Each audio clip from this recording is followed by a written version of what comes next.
It's been some months since Liberation Day. And we've seen tariffs come on and off. We've seen them go up and down.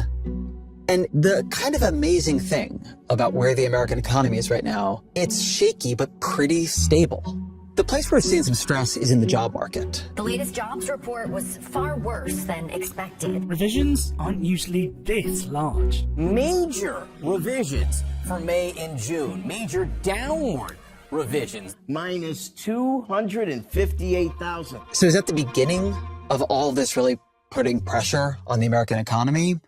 Or is the underlying resilience and power going to push it through? Then there is this other thing happening. The administration, President Trump in particular, is not acting like someone with a lot of confidence in where the economy is going. That woman's numbers up. After the jobs numbers were revised down, President Trump, in a seeming fury, fired the head of the Bureau of Labor Statistics, replacing them with a more ideologically compliant, it seems, person. Chief economist and fellow at the Heritage Foundation, the conservative think tank behind Project 2025. Calling into question the future reliability of government data. He's also been pressuring the Federal Reserve to lower interest rates. Calling Fed Chair Jerome Powell too late, too angry, too stupid, and too political. The administration seems to be acting like they think they need more power over the tools of economic policymaking, over the flow of economic data. So what is that going to mean? Natasha Surin is the president and co-founder of the Yale Budget Lab. She's an economist and a law professor. She has experience in academia and in government. And her lab has been very closely tracking the effect of these policies on the American economy. We recorded this conversation on August 8th. As always with President Trump, things are moving fast, so we're not able to talk about his new nominee for Bureau of Labor Statistics. But I think the rest of it paints a pretty clear picture of an economy under a fair amount of stress. As always, my email, Ezra Klein Show at nytimes.com.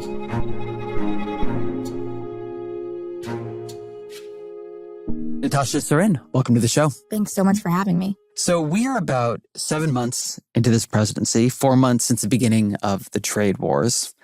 How's the U.S. economy doing? You know, that's a complicated question because the answer is we don't really quite know yet. The U.S. economy before President Trump took office was doing really quite well, especially relative to the rest of the world with respect to our recovery from the pandemic. So inflation had been very high, but was coming back down to the Fed's 2% target. They had the last mile to go, but they were directionally there. The labor market was quite strong. And then President Trump took office. And so many commentators at the time, I myself said, kind of the best case scenario for this economy at this moment is literally if the president does nothing. If he takes credit for the direction the economy is going, it is a strong and robust economy, and one that, and I'm sure we'll get to talk about it, is about to get a productivity influx from AI. And then we didn't do precisely that. Instead, what we did was on Liberation Day and since, there's been a trade war that's been initiated by the president and the administration with the goal of kind of remaking the global order. And the consequences of the trade war are that it's the most inflationary policies we've seen in our lifetimes. And so obviously it's starting to reverberate in the economy. And the Budget Lab at Yale that I run estimates that we're going to see household prices increase by something like $2,000 a year. We're going to see inflation uptick, and we're going to see a weaker labor market as a result of all that's already been done. I cover this professionally, and I will say that I am a little confused on where the tariffs are at this exact second. That they've gone up and down so many times. They seem to be applied somewhat inconsistently. Where are we? What is the effective tariff rate that the U.S. is placing on the rest of the world, and how does it compare to where we were a year ago? So effective tariff rate at the moment is around 18%. Where we were when President Trump took office was around 2.5%. So that is a very substantial uptick in effective tariff rates. And that affects what percentage of the goods that people buy? That affects essentially everything that people buy because it obviously affects imports, which are around 11% of our economy. But importantly, it also affects the prices that people are going to see for domestic goods that compete with those imports. Because if the price of imports are going up, then the price of domestic goods that compete with them are going to go up as well. And by the way, those domestic goods often, what is even a domestic good? Because if you take a car that like GM or Ford is selling, something like 60% of those car parts are imported and then exposed to these tariffs. And so what we're starting to see is these price increases really across the board in essentially everything that consumers are buying. Not services, though. Not services, correct. So importantly, yes, durable goods are the most heavily hit sector by these tariffs. And durables are things like furniture, apparel, consumer electronics, like goods that people buy as opposed to services that are provided by workers in the economy. There have been varying levels of tariffs already in place. And one thing that we were being told was going to happen were huge shortages. I remember a period of time when the Flexport CEO was everywhere saying that if you look in the shipping data, everything was about to break down. I think we were expecting to see very sharp price increases on Amazon, at Walmart. So far, things have seemed somewhat muted compared to some of the more alarming predictions. Why? So you haven't seen price increases that are as high as our models predict at this moment. And in fact, to be clear, you have seen price increases. So durable goods inflation over the last 6 months was the highest that it has been over any 6-month period since the 1980s. So outside of the pandemic. So you are starting to see price increases. But importantly, knowing that tariffs were a tool that the president was likely to lean on, what you had importers and retailers do in the months leading up to Liberation Day, and in the months since, frankly, as these tariffs were paused before taking into effect, is bring in a lot of inventory. Because the idea is if we can try to front run the tariffs, we can bring in stuff at the pre-tariff rate, and then we won't have to pass on price increases to consumers because we wouldn't have had to pay that tariff when we imported. Eventually, and you're starting to see the Walmarts of the world and the Procter & Gamble's kind of telegraph this explicitly, your inventories are going to dry up. There is just not enough space in the margins of those importers and retailers to eat the cost of these tariffs without passing them down to consumers. Whether they're going to pass down 100% of the tariff or 70% of the tariff or 50% of the tariff, economists in different sectors are going to react differently, and economists have a lot of debates about those particular elasticities. But the idea that you aren't going to see price increases from this set of policies, it just kind of doesn't work with respect to the way the economy is structured unless these tariffs are ultimately rolled back in meaningful ways. So there was a period of time after Liberation Day. People were somewhat shocked by the size and scale and idiosyncrasy, I will say, of the tariff announcements there. And then it seemed that they reformulated what they were doing into a fairly flat tariff with the rest of the world, and then an absolutely astonishingly gigantic tariff on China. Yeah. And then they seem to have paused a bunch of those astonishingly gigantic tariffs on China, and brought back some of the tariffs on the rest of the world. What is the structure? Yeah. It seemed for a while that what we were really doing now was a trade war with China. Yep. Is that still how you would characterize what we're really doing, or no, we've flipped back from that? Deeply not. I actually think, and this goes to something that I have struggled with as we have been analyzing these tariffs over the course of the last many months, and even, frankly, during the election. Because during the election, remember, President Trump was proposing a version of what you're describing, a high baseline tariff, a higher baseline tariff, but a relatively low baseline tariff at around 10%, and a 60% China tariff. So the idea was like low rate, rest of the world, really high rate on China. Which seemed like a big deal. And I was assured by people in the Republican Party he was absolutely not going to do anything that crazy. Correct. And we're higher than that. We are much higher than that. Well, China hasn't landed yet, China's as you not know. landed yet, yeah. And neither is Mexico. So like big open questions. And all this gets to the question that I have really struggled with and can't quite answer for you now, which is what exactly are the tariffs for? Like, what is the point of the tariffs? How do we measure success for this new ordering of global trade? If the point of the tariffs were that we need to reassess our relationship with China from a national security perspective. It's incredibly important. They're our adversary. We must ally with the rest of the world, and particularly in certain sectors of the economy. I think you would find like pretty broad-based support for a version of that type of trade policy and sort of strategic decoupling or some such. But the idea that the right way to effectuate relationships with our allies and our trading partners is by imposing really high tariff rates on them in an attempt, I guess, to move us closer to autarky. And that's you want to say good. What autarky is? Autarky is a closed economy. So we just do everything ourselves and sort of isolate from the rest of the world. I don't quite understand or have the ability to describe for you what the purpose of that sort of exercise is. And I can tell you something that has already happened, which is that growth in our economy has slowed. Over the last 6 months, our growth rate has been something like 1.2%. It was supposed to be, as of last November, when we made projections, basically twice that. So this is having a real effect on the economy. It is slowing it. It is shrinking it. That's exactly what our models predict, and that's exactly what economists writ large would expect to happen from these types of policies. Let's hold for a minute in this question of what we're trying to achieve.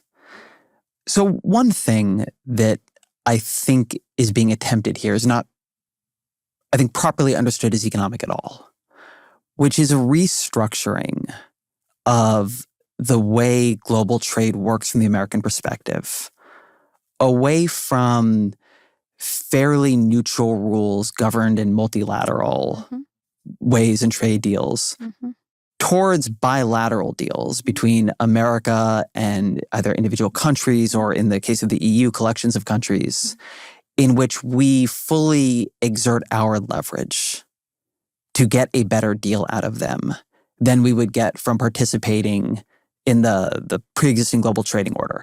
And so I think the big test case here was the EU trade deal. The administration announced that recently. They were very excited about it. What was that deal? Is it good for the U.S. economy? Does it show that Trump is winning the global trade war? How do you describe it? The thing that I'm bristling at as you're describing the EU deal and whether we've won or lost is, if you look at what practically has happened as a result of, let's take that example in particular, effective tariff rates on imports from the EU were about 1.5% at the beginning of the Trump administration. They've gone up as a result of the deal to around 15%. But just baseline, it's true that some non-tariff barriers went down as a result of this deal. It's true some tariff rates on U.S. exports to Europe went down somewhat as a result of this deal. But practically speaking, the idea that taking a tariff rate of 1.5% and turning it into a tariff rate of 15% plus is somehow a win for Americans, I'm just like baffled by the concept, because no one would say that if you took the sales tax on certain goods and you increased it 15-fold, that was a win for Americans. But effectively, that's what we've done. And then it's true, there's these other provisions that are in the deal that the European Commission agreed to do a certain amount of arms purchases or oil purchases or investment. But if you look under the hood of all that stuff, and it's true vis-a-vis the Japan deal also, it's true vis-a-vis all these deals, there's not really much there. Like, they don't even have authority over, these are commitments to explore the possibility of different types of companies investing or different types of loans. It's not really much from an economic vehicle. Didn't Trump do this with China in the first term, and China just never made the investments? Never made the investments. And by the way, if you were to make the investments, that would increase trade deficits, not decrease them. So the whole thing we're not going to get caught up in consistency here. Yeah, okay. We're not going to impose a consistency that the Trump administration does not impose on itself. But let me try to argue this from their perspective for a minute. The way I've seen them making the case for their trade deals, including with the EU, is, look, we got into this negotiation. We have now imposed this tariff on them. They are not imposing, in many of these cases, an equivalently sized reciprocal tariff on us. So there is a tariff on their goods, which either gets paid, which means more money for the U.S. Treasury, or there is an incentive for these things to be made in the United States, which is good for the United States. Yep. And so either we get money or we get more domestic production, but it's win-win. Yeah. So a piece that I want to accept and somewhat credit the Trump administration for is if you think about how hard it has been to find ways to raise revenue in this country, and we can talk a lot about why that is. The reality is if you look at our estimates, and if these tariffs stick at these levels, they are going to bring in something like $3 trillion in a world where I think we are fiscally unsustainable. Debt to GDP is rising much too quickly. And part of the reason for that is the tax bill that was passed last month, but it's rising. Finding ways to raise $3 trillion is a feat. And that is just a fact. And I think the question, my problem with tariffs and my problem with this whole line of we've won and they've lost, it's not that tariffs are a tax and taxes are bad. I actually think quite the opposite. My problem with the tariffs and why I think you have seen these other countries choose not to retaliate is that tariffs are a bad tax. And they're a bad tax for two reasons. One is they're a bad tax because we traditionally think of the tax code as wanting to make it progressive, such that the people at the top with the greatest ability to pay are paying more, and the people at the bottom in the middle who have the least ability to pay are paying less. Tariffs do the opposite of that. It's been the argument against consumption taxes in this country, that actually we don't want to hit low and middle income people who consume most of what they earn. But the other piece of it that's bad is that tariffs are ultimately a drag on economic growth because they're diverting activity from the most productive sectors in the economy into other sectors of the economy that we're trying to protect in this way and lift up in this way.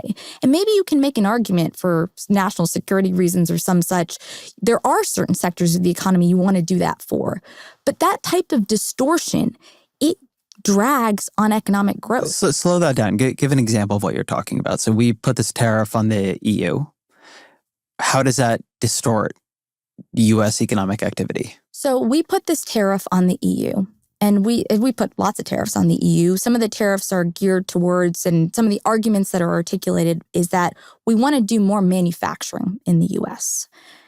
It turns out that other countries have comparative advantages in the ways in which their economies have been structured to be particularly good at those types of activities. And in fact, they do them in a low-cost way that is better than the way that we do them. We do other stuff very well, but we don't do that as well. If you create a structure where it is more costly to rely on the advantages that other countries have, you are incenting us to try to do more of that domestically. But the issue is it is not efficient. It is taking activity that otherwise is efficient in our economy and concentrations in sectors of stuff that we are quite good at, and instead encouraging us to do stuff that we aren't as good at. And that is ultimately not a positive enterprise. It's a second layer of the challenge for us from an economic perspective is because you are making it more expensive to buy goods, people are going to buy fewer goods. Demand is going to go down for stuff. And you're going to buy fewer TVs, you're going to buy fewer couches because they're more expensive. As a result of that, the production and investment in those types of capacities is also going to decrease. And so you're going to get a drag, not just because you're doing certain types of activities that you're not inherently very good at, but also because there's just less economic activity being done. And as a result of that, less investment in the future. So one way you might see if part of their plan is working is if we see evidence of a boom in investment in domestic manufacturing. A lot more money going into factory construction, a lot more training, diversion of workers into manufacturing roles. Are we seeing something like that? The data does not suggest that there has been much of anything that has happened yet. I mean, if you were making the argument that the data isn't telling us that story yet, you would say maybe it takes time And it's not because, frankly, the terms and the parameters here are far from settled, right? Where are you supposed to, if this was really about China, then investing in Vietnam and India as manufacturing centers for your iPhones makes tons of sense because they're not China.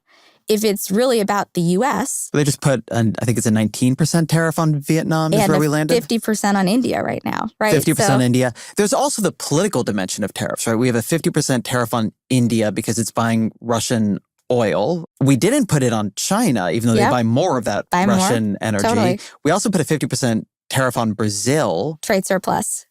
Because they are prosecuting Bolsonaro for attempting to execute a coup. But we have an international solidarity with right-wing nationalists who try to do coups, so you can't have that. So that is also a way in which the tariffs have become just a tool of geopolitical leverage. That's definitely true. And I'm a law professor in addition to being an economist. And so I'm kind of interested in some of the legal dimensions of all of this. And a thing that I'm struck by is that a lot of these tariffs are based on this authority called IEEPA, but it's essentially like emergency authority that the president gets in particular national security circumstances. And the argument that somehow broad-based tariffs on our allies have something to do with national security is a very hard stretch argument to be made. And by the way, the argument that the Trump administration has made is that the trade deficits are unusual and exigent and require attention.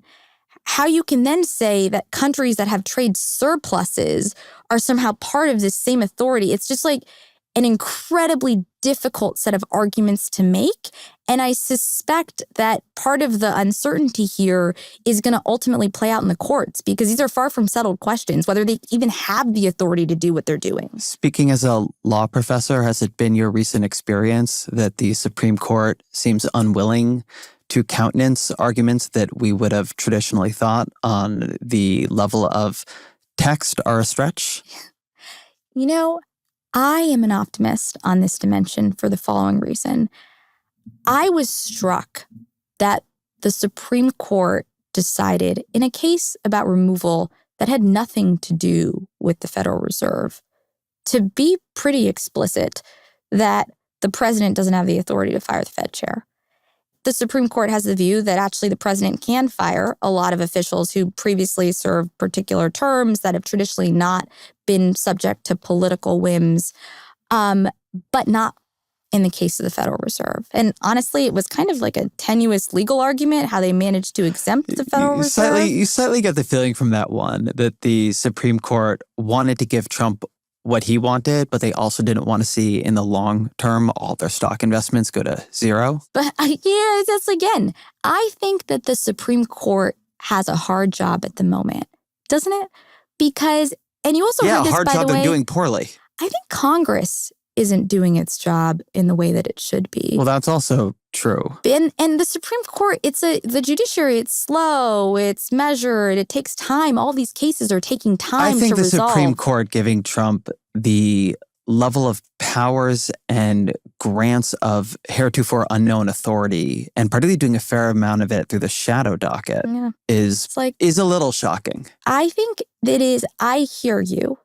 And maybe I'm speaking as a law professor, and that's why I have this sympathy. But there's been all this debate over the course of the last many months about whether or not we're in a constitutional crisis, where if the court says something or a court says something to this administration, are they going to agree to go abide by it, right? They don't have any particular enforcement authority. And I think what you are seeing is this court has a fair deal of respect for the rule of law, but also understands that it is in challenging times and it's kind of trying to pick spots. And they might not be picking the spots to the extent that you would like to see them or other critics of the court would like to see them. But I am struck by the fact that they have picked some spots. I think I am more pessimistic about this than you are, but I will bring us back to the tariffs here. Let's say we have a year of, again, 15 to 20% base tariff, 60-ish% tariff on China. Mm-hmm. What does that world look like? What does that world mean for the economy? So practically, what it means is it means a smaller economy than you would have had in the world without this set of systems. And our estimates are we're taking about 0.4 percentage points off of GDP annually forever, as long as these tariffs are in place. Part of the challenge with talking about fiscal issues and talking about the economic impacts of these policies is it's often hard to make those numbers like tangible to people in a way that is meaningful. So 0.4 percentage points of GDP is like the way to think about it, I think, and Jason Furman had a good piece about this, is that's about $150 billion a year. That's about $1,000 out of every American family's pocket as a result of these tariffs. Probably a little bit more, frankly, depending on where the China number lands. Is it 50 or is it 80? The piece that is then interesting is how much do people notice that lack, that $1,000 out of their pocket each year, if there are other things happening in the economy at the same time. And so a question that I have wondered the answer to is right now, GDP growth is set to slow this year. And to the extent there is GDP growth in the economy, it's on the heels of artificial intelligence capital expenditures. If that ends up going better than we expected and contributes more to growth than we anticipated, is it going to wash away the loss from the tariffs such that it is actually hard to do the precise counterfactual if you're just isolating the impact of the trade policy? Let's talk about AI for a second. I was going to do this later, but I think we should do it here. So one thing that my economisty oriented friends have been debating recently, or I've seen them debating, is, are we in a recession net AI? Yeah, exactly. And what would it even mean to say we're in a recession net AI? So you can look at GDP numbers, we can break things down, and probably if you pull out all the AI investment, we're sort of recessionary. But that's not really, I think, a reasonable way to think about the economy, because one, that money would be doing something else in that world. And two, maybe it's a great investment, it's all going to pay off. But the thing about the AI investment is it might not pay off. It might not pay off immediately. There might be a huge amount of redundant investment in an industry that's only going to have a couple of winners. So there's something a little bit frothy in that. Yeah. In a way that makes it a not totally stable place to be expecting a lot of near-term revenue from. Totally. How do you think about it?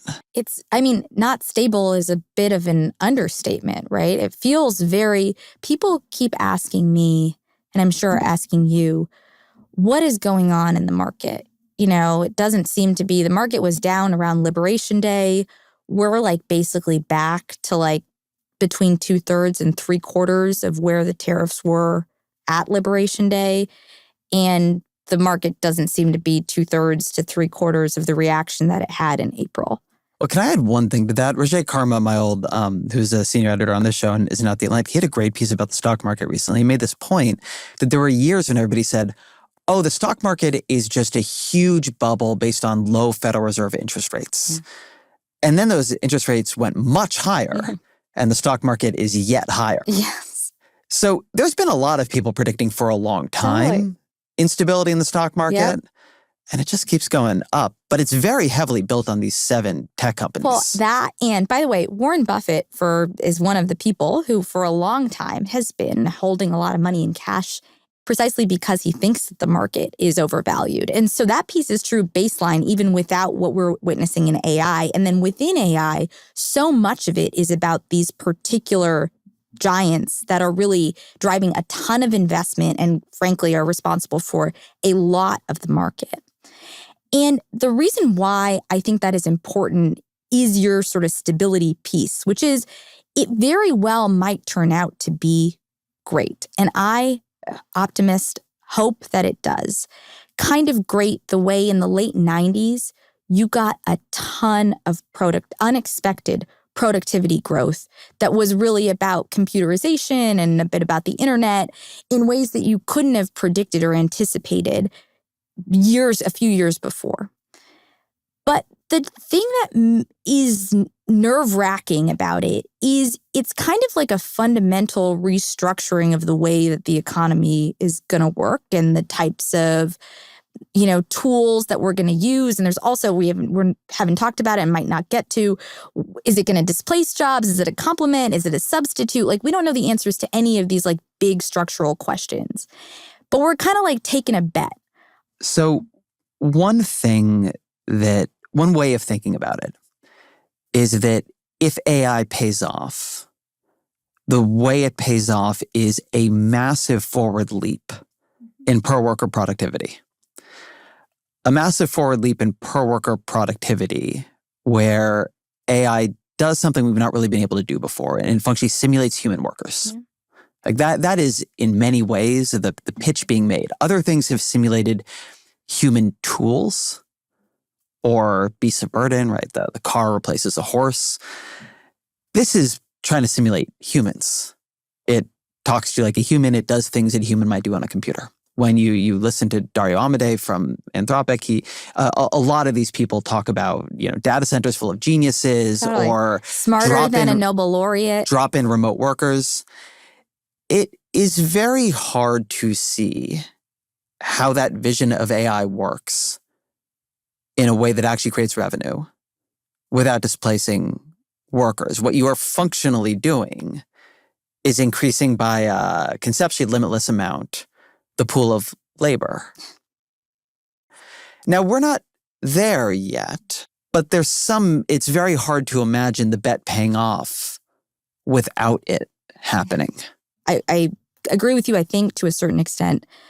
If you look under the hood of the unemployment numbers, you don't actually see unemployment rising among youths or among anyone in the parts of the economy that are most AI exposed. So in some sense, like, it's just not there in the data. And by the way, you also don't see any inflection associated with things like the introduction of ChatGPT or some of the moment inflection points in the AI boom that would draw you to the conclusion that there's somehow this relationship between AI and the broader unemployment trends that we're observing. What I have experienced is, and I'm sure you've experienced this too, is AI has fundamentally changed the nature of what it means to train for a job like mine. Because it used to be that economics PhDs, like, they would spend a lot of time learning how to code and a lot of time learning how to debug their code. And they would be in these like Stata help centers, like looking things up. And none of that is happening anymore. And in fact, that feels like dinosaur times almost, even though I don't feel like I'm that far removed from actually training to be an economist. And so I have a lot of sympathy with your view that it kind of must be the case that as a result, progress or success here has to look like a kind of different workforce doing different things than it was before. So the version where you do not have job displacement, to even just go to the example you just gave, it's great if all the young economists don't have to spend hours debugging their code.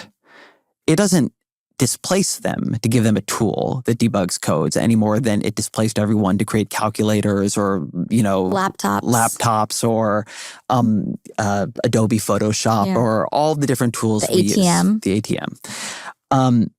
The ATM is an interesting... I always think about the ATM as an interesting example because Obama always used to talk about the ATM. And then it turned out actually we had more bank tellers than ever. It's my favorite example. I was going to give it to you. But then that collapsed. Yes, it did. And now we have fewer bank tellers. So there was a lag. And there's a world where AI just makes everybody a bit more productive. I can get my work done faster. And so you can get more out of me. Mm-hmm.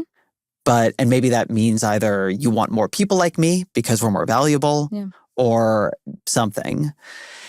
It's more that the level of investment, I think, to pay off requires something that looks more like replacement. Yeah, that's interesting. So the claim I'm making is not that you can't imagine a world where AI just makes everybody a little bit more productive.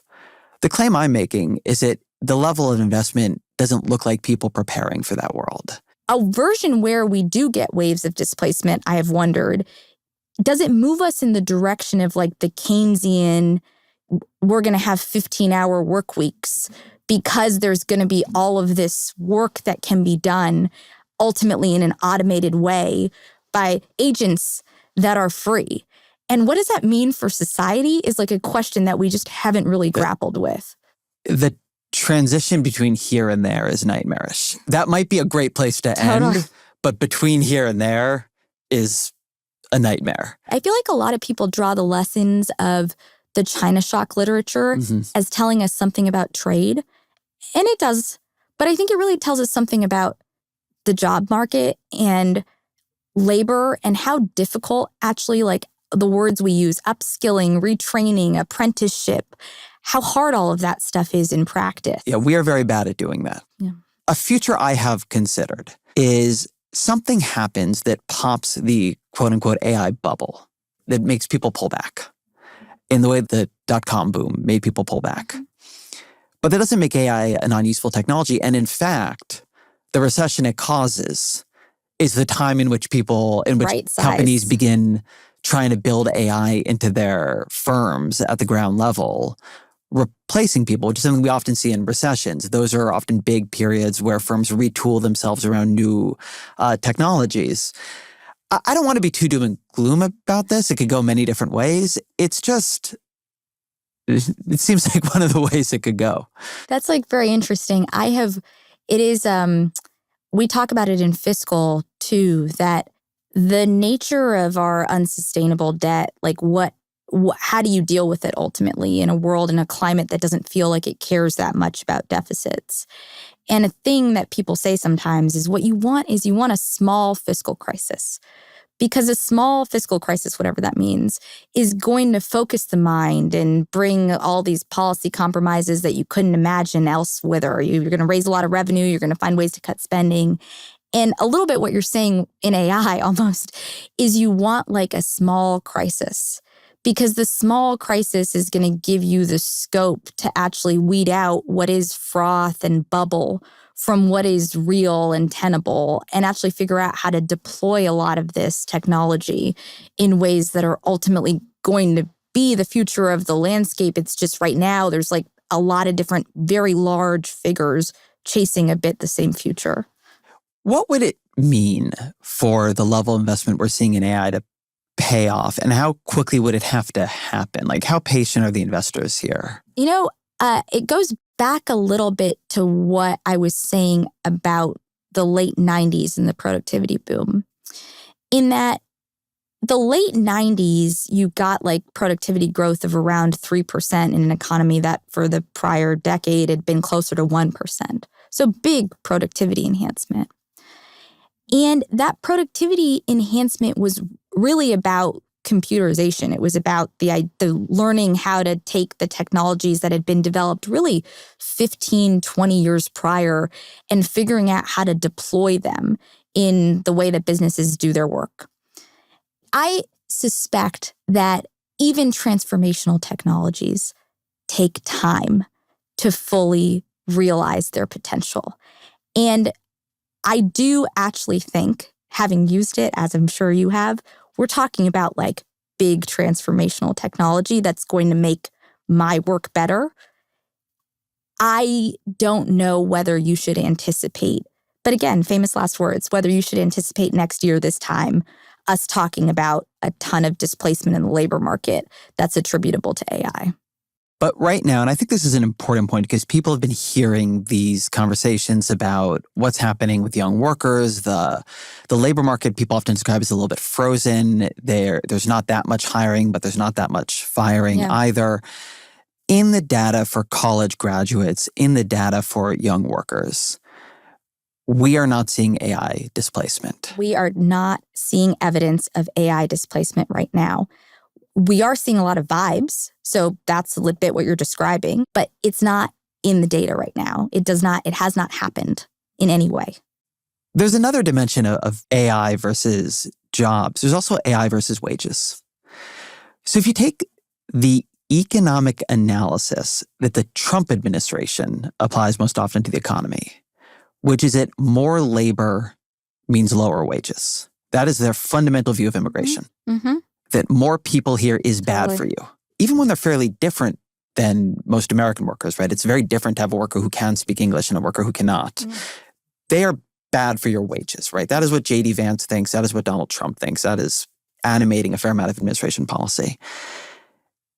I do think that if you applied that theory to AI, and I'm not sure that I do, because I also don't apply it to immigration, but I think if you apply that theory to AI, you should be quite concerned. And I think it's interesting they don't seem to see it that way. So first of all, the reason why you don't apply it to immigration is because it is not true, right? There is just the empirical evidence on this question, and it is vast, is that there is not a decrease in home wages that is associated with immigrants or immigration into this country.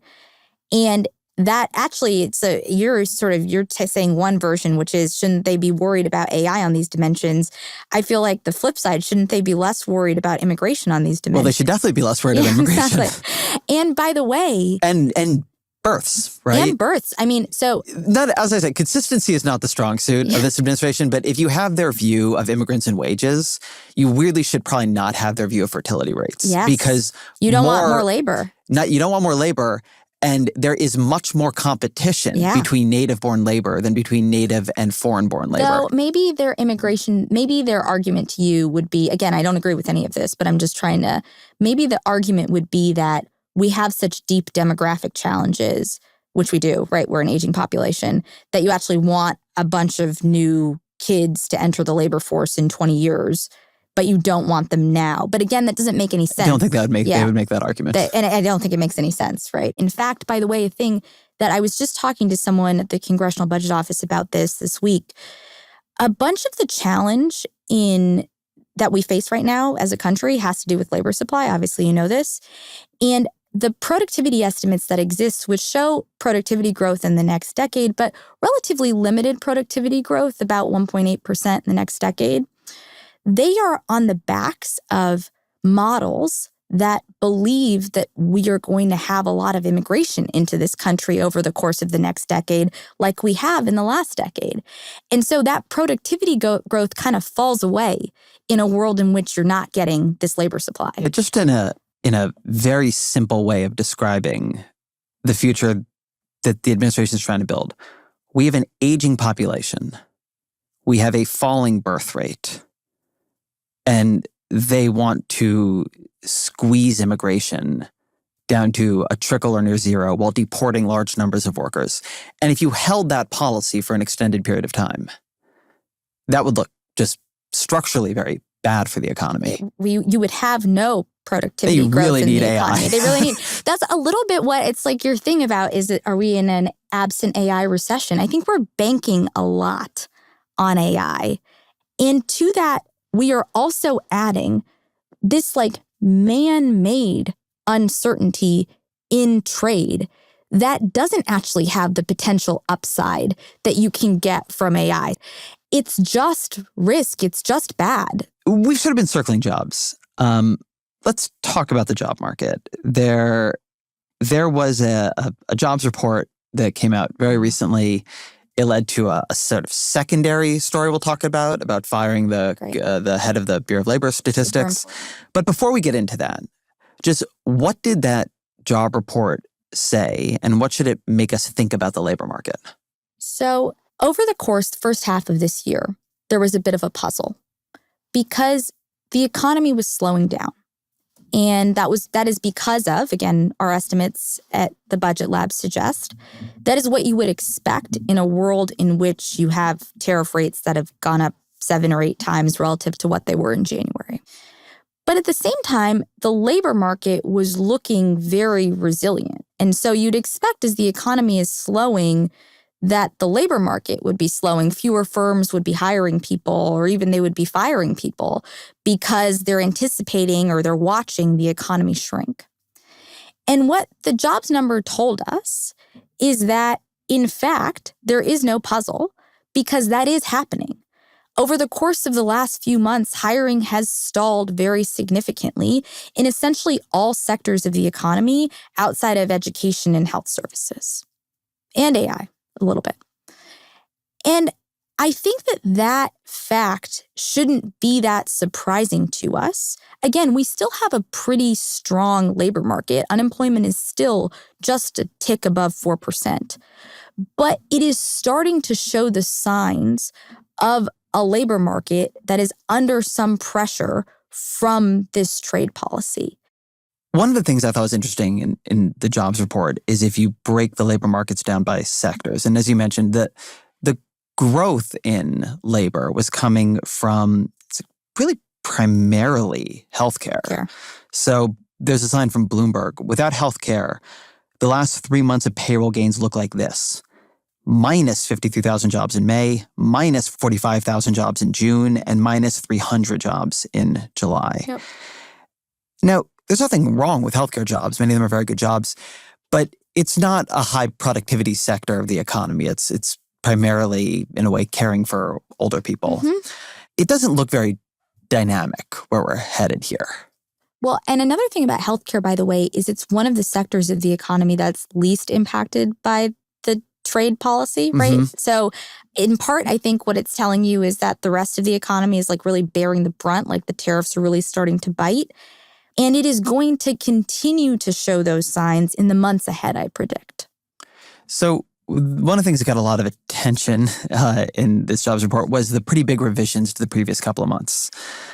Just walk me through what revisions are, why they happen. Totally. The way that the Bureau of Labor Statistics collects data in real time about the labor market is it surveys about a third of non-farm employers. And people submit answers. It gives them a relatively short period of time to respond to that survey because, again, it's trying to be in live time. These are monthly numbers. And they do a bunch of sample size adjustment and, sort of trying to make it more representative of a sample. But that's basically the exercise. And then there are always revisions, twice. They revise the numbers as they get more information, more people answer the survey.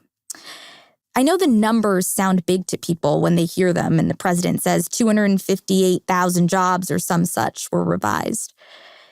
You really need to put the numbers into a ton of context. So first of all, 258,000 jobs revised downward for May and June.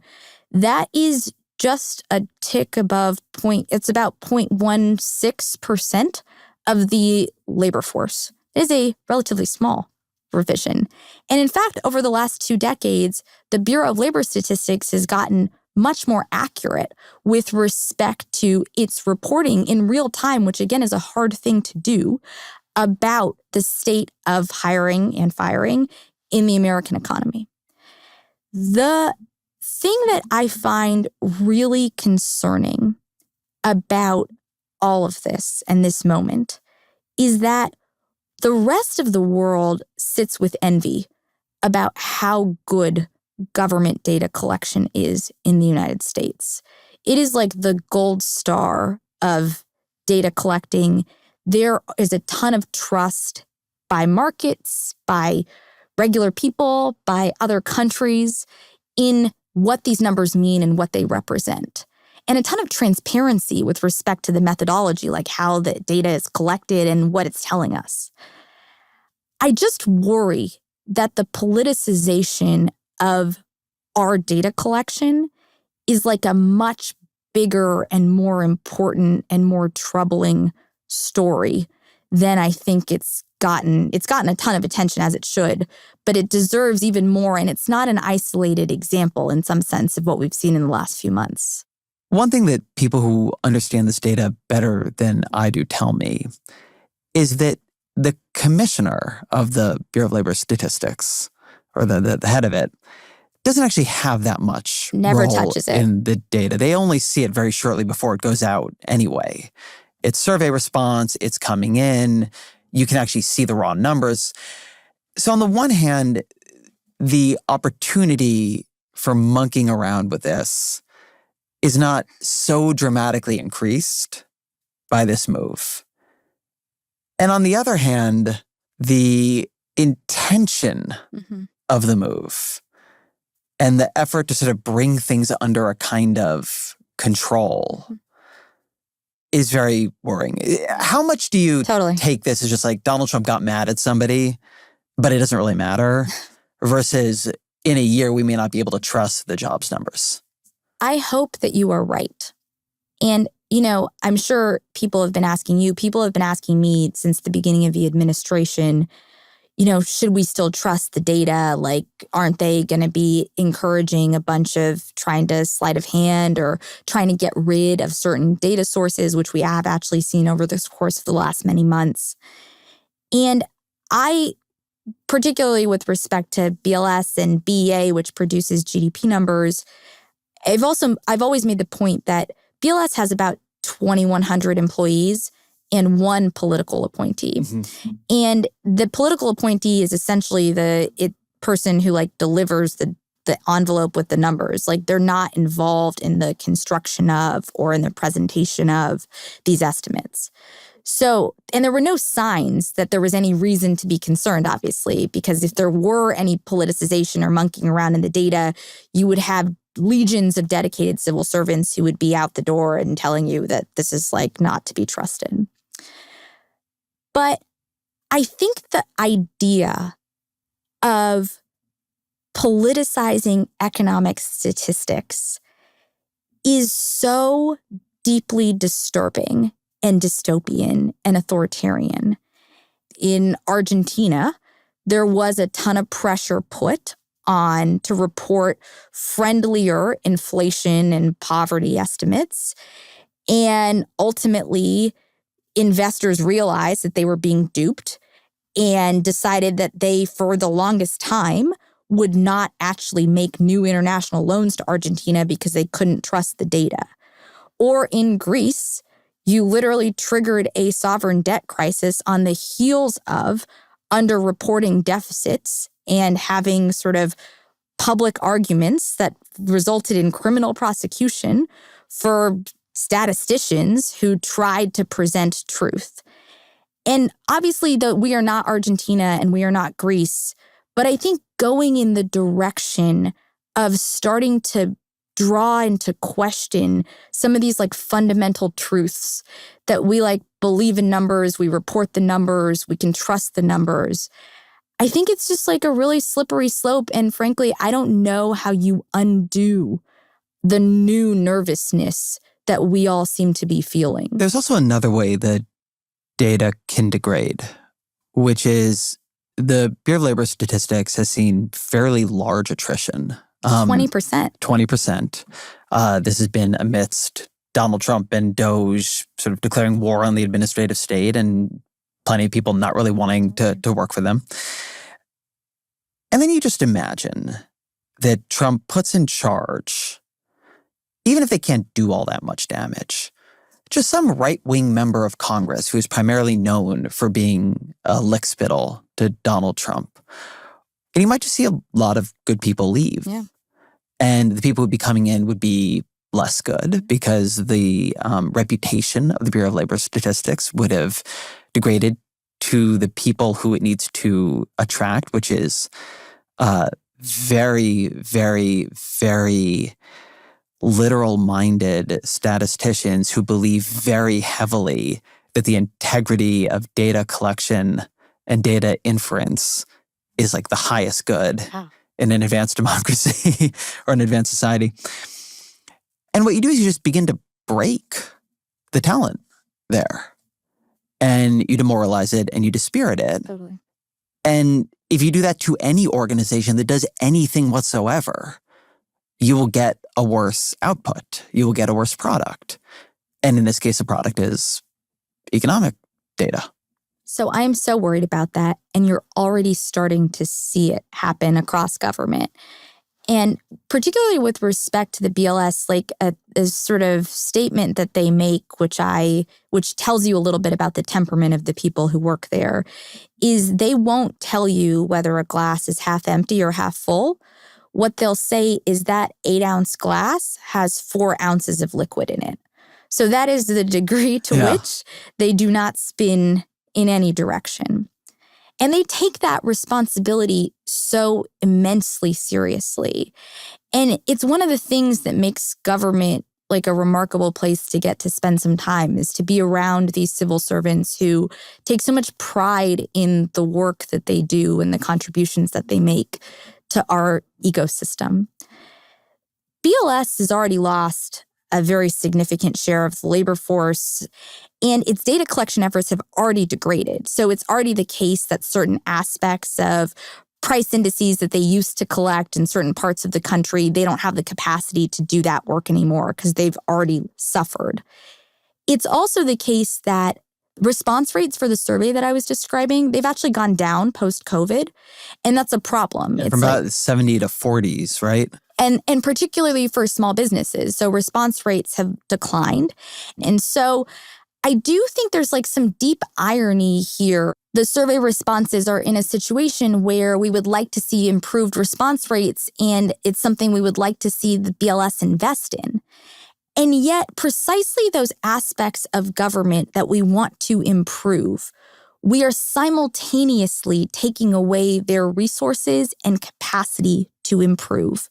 We are making them places where civil servants don't want to work because, like Russ Vought promised, every day that they wake up is a nightmare. And so I think these things, they have longer term repercussions beyond this administration. We are so lucky to have people who could get paid much more if they go to the private sector, feel like they're dedicated to government statistics or to improving tax collection in this country. And we're sort of chasing a lot of talent out the door in ways that are really going to redound and make some of the problems that have rightly been identified by this administration much worse. Among things that depressed me about this episode, one of the ones that was high up there was Kevin Hassett, the head of Donald Trump's Economic Council, endorsing the decision.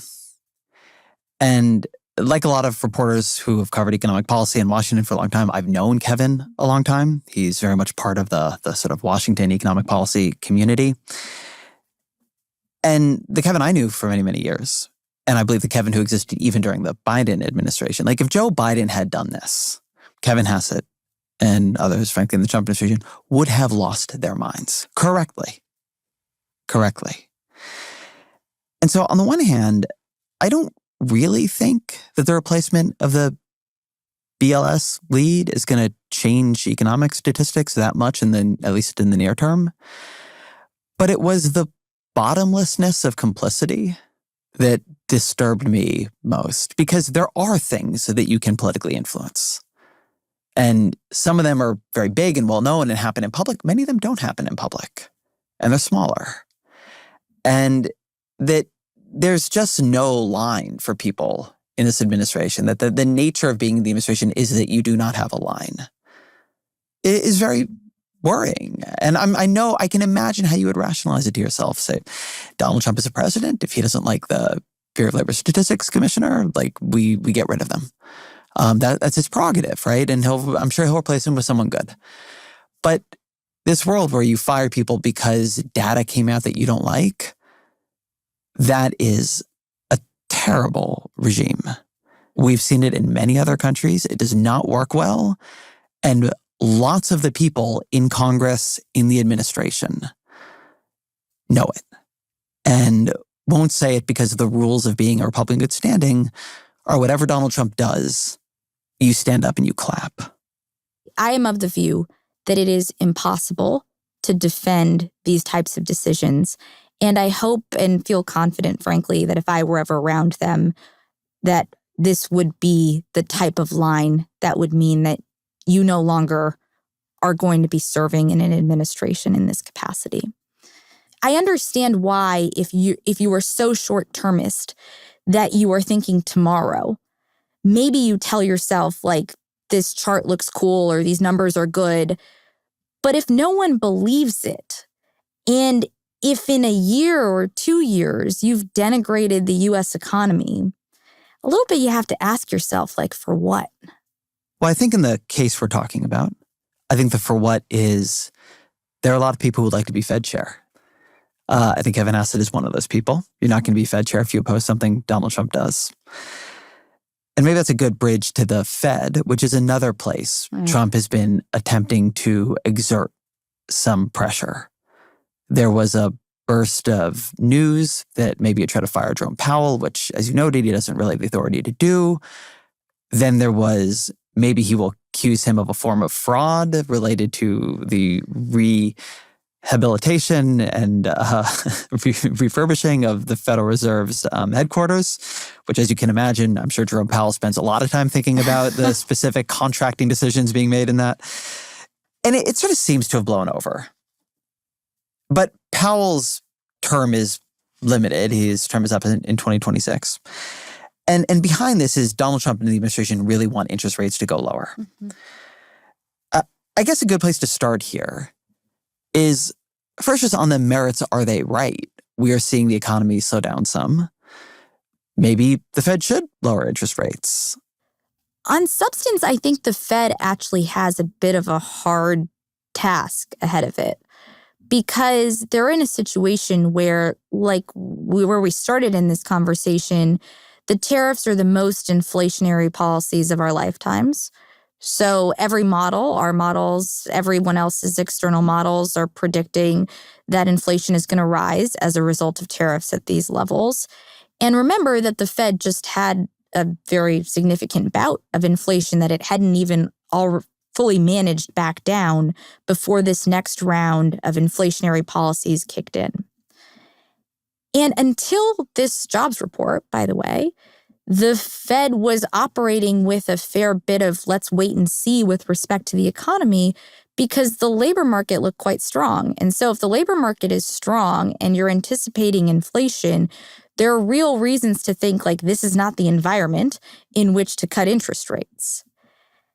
And you see that there's actually like room for debate on this particular topic. The Fed made its last interest rate decision ahead of the most recent jobs estimates.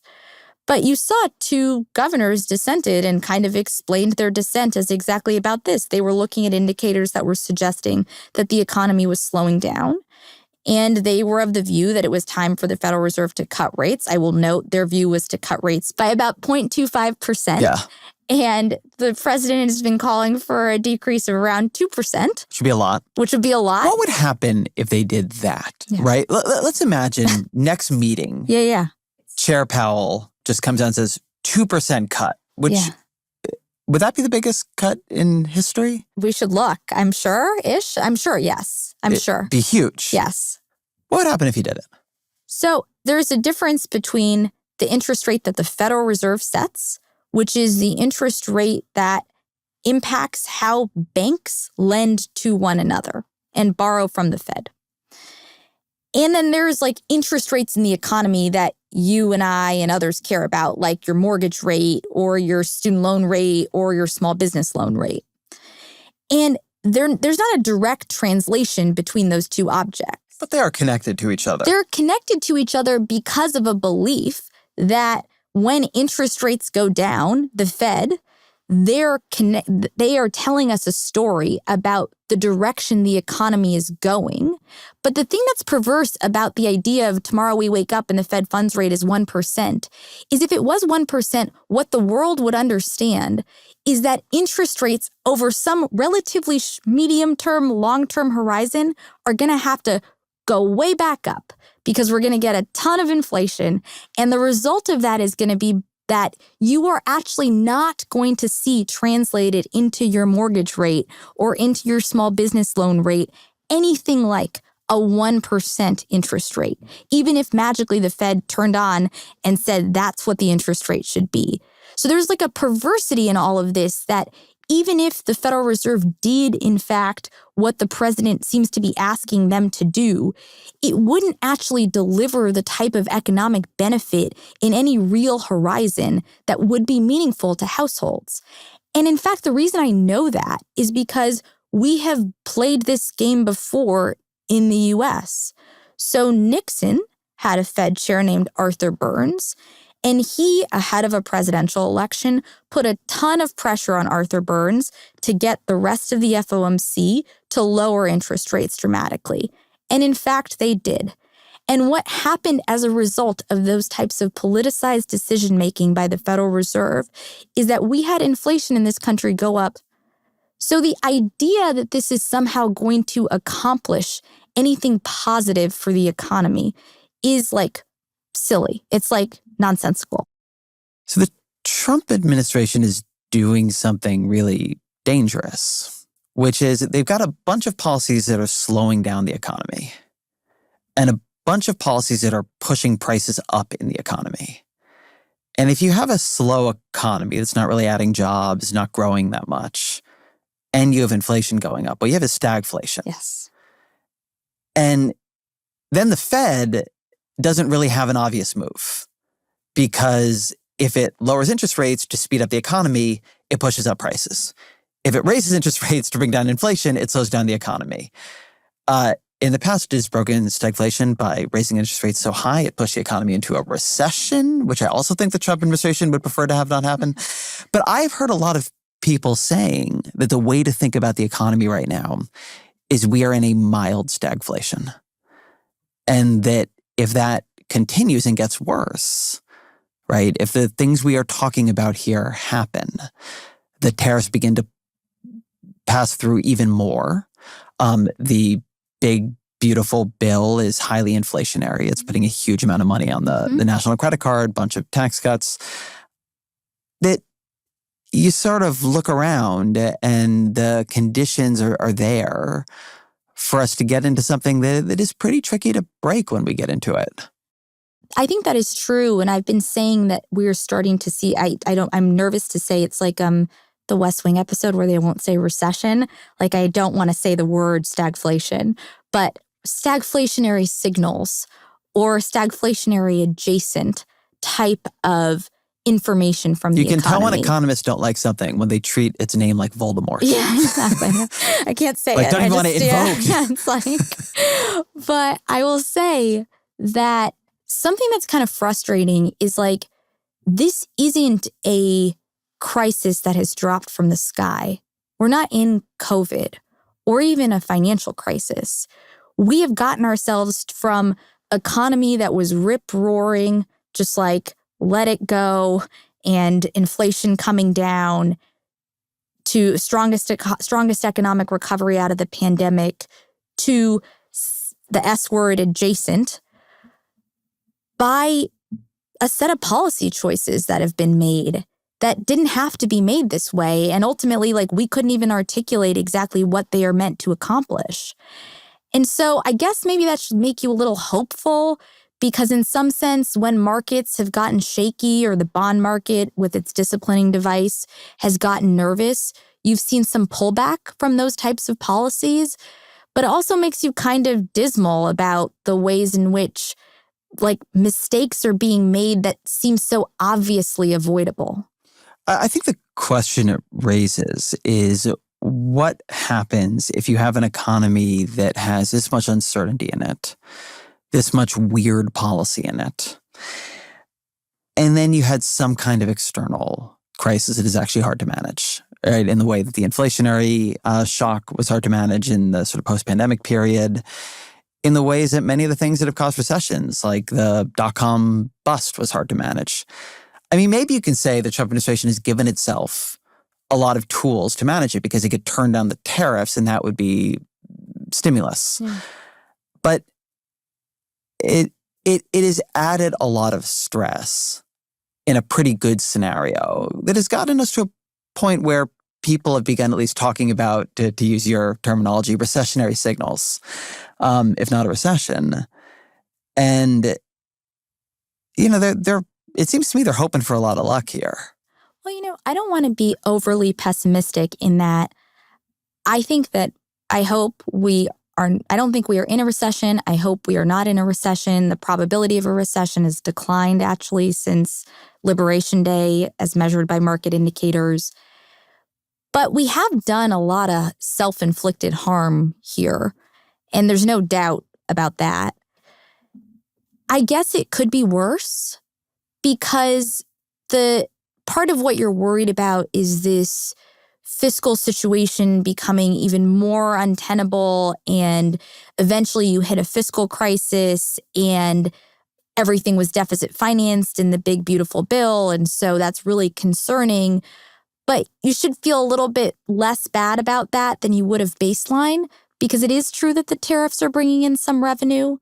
And I guess it could be worse because we talked a lot about AI and the possibility of AI, and absent that sort of hope in the economy and whether or not it actually is realized, things could be worse.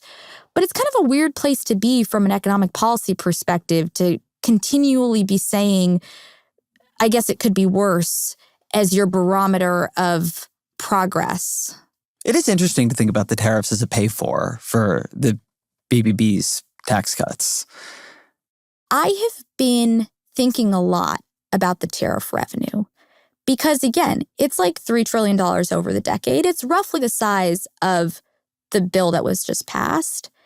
And, I wouldn't have used the deficit reduction from the tariffs to do a bunch of tax cuts that disproportionately benefit the top and social safety net cuts, but just from a fiscal perspective.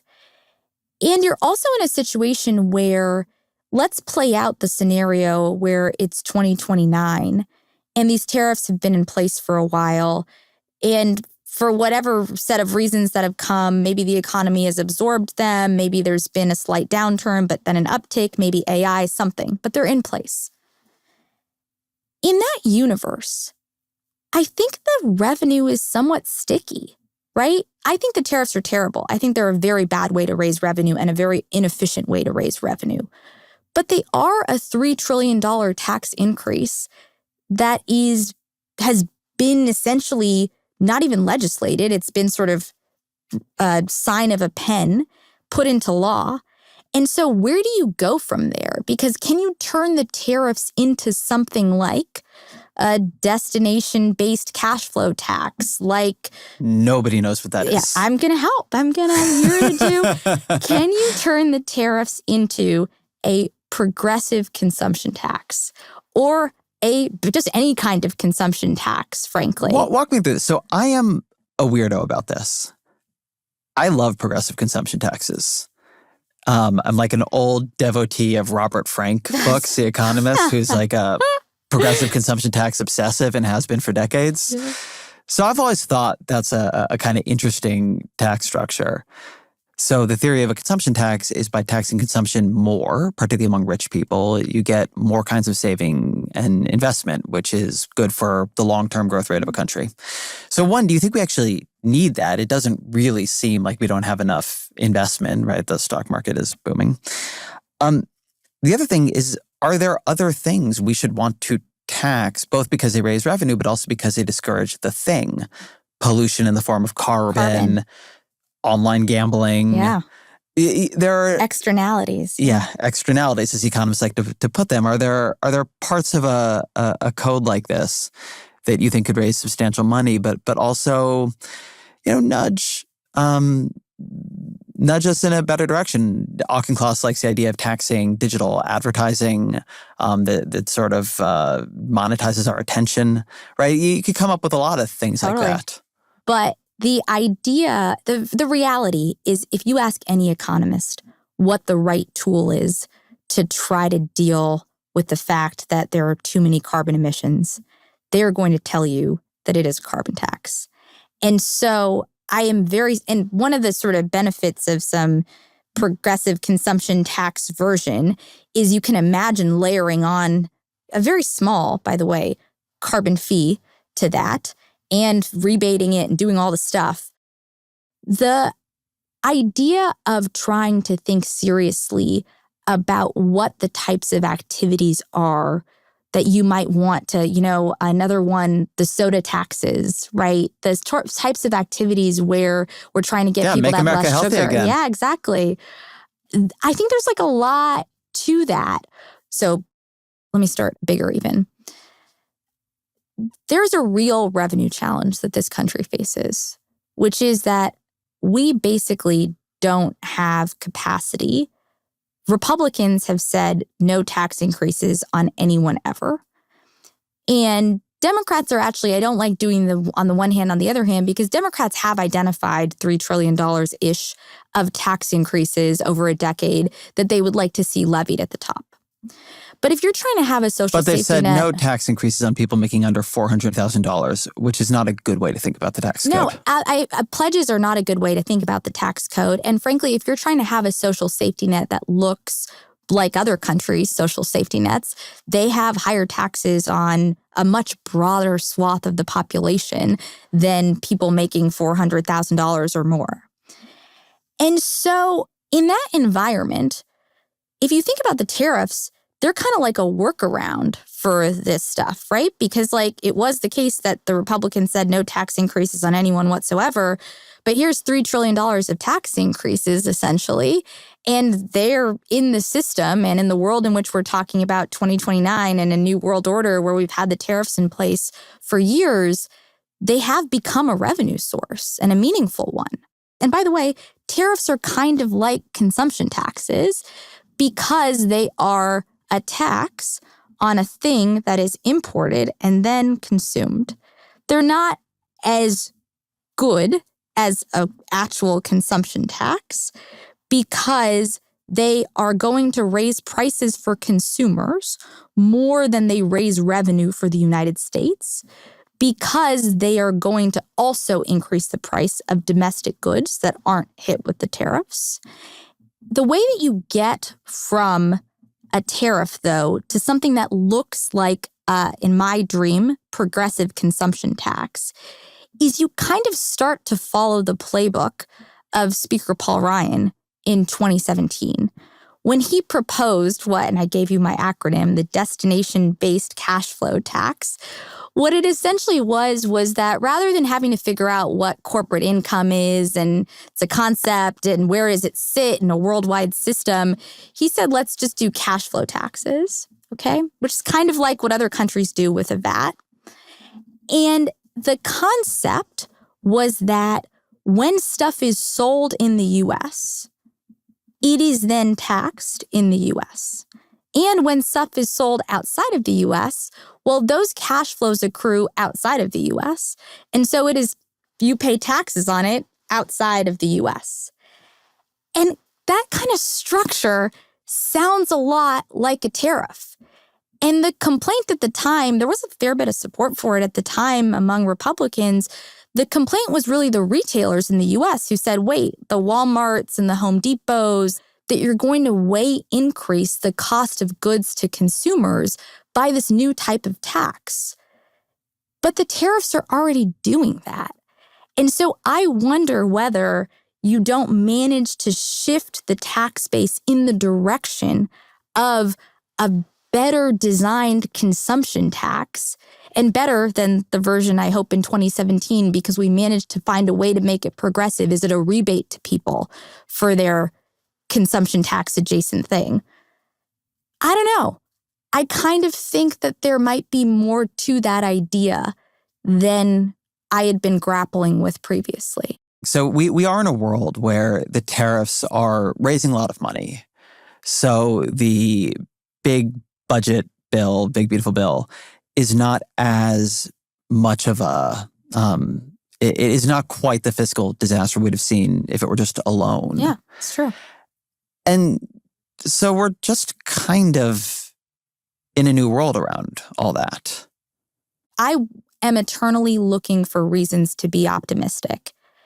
And the reality is that finding $3 trillion of tax revenue that we didn't previously have any way of raising is, from a deficit perspective, an accomplishment. Let me ask you something. Let's say, it's 2029. If a Democratic president came to you and said, Natasha, I just want to propose root and branch tax reform in a way that would be really good for the economy, right? I want to, raise the amount of money we need to raise, but I want a healthier economy. The tax code is a huge lever. I want it to be simple. I want it to be explainable to people. I want it to be progressive. And I want it to be good for the long-term future of the American economy. What in I know tax codes are complicated, but in a stylized way would you tell them to try to do? It's I'm so happy with this question because it would be nice to dream a world in which a lot of this was possible. The way you would the way I guess you would start is you would start with the principles that we need to raise enough revenue. We want a tax code that is simple, and we want a tax system that is competitive. And we want to minimize distortions in the economy. And right now we have a tax code that does none of those things. And particularly what you would, I think, be concerned with is the idea that over time what's happened is that the economy has grown more complicated just to take advantage of opportunities that complexity poses in the tax code. So, for example, if you are a corporation, you pay a corporate income tax. But if you decide to structure yourself like a partnership or a pass-through, you get a totally different tax structure because your income is taxed at the individual level and often, frankly, not taxed that meaningfully at all because of the ways in which you're able to characterize it.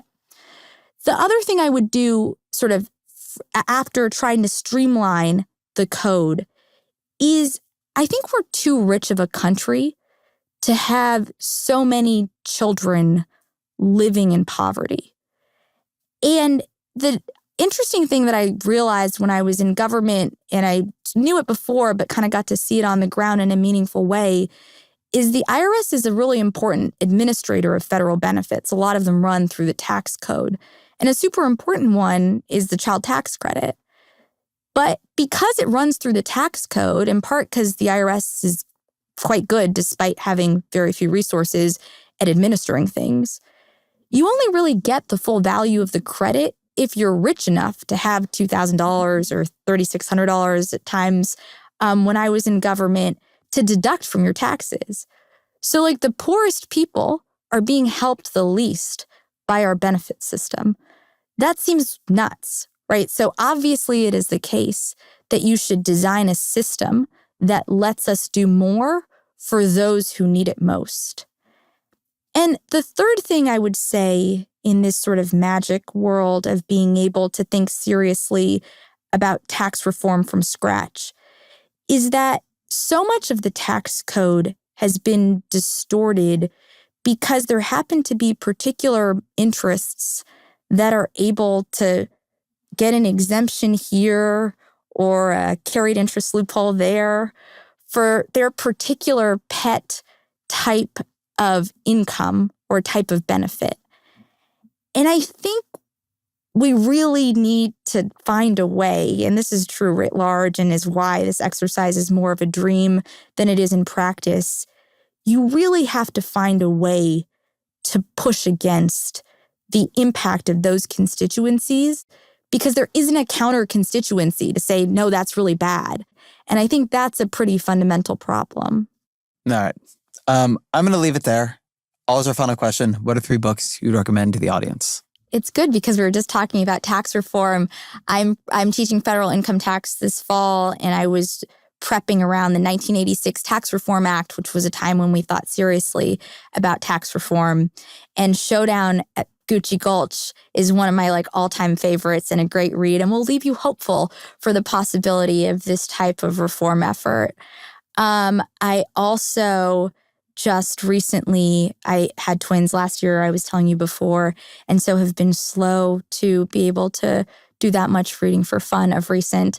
So I just recently picked up Remarkably Bright Creatures, which is this lovely story about a woman who finds companionship with an octopus.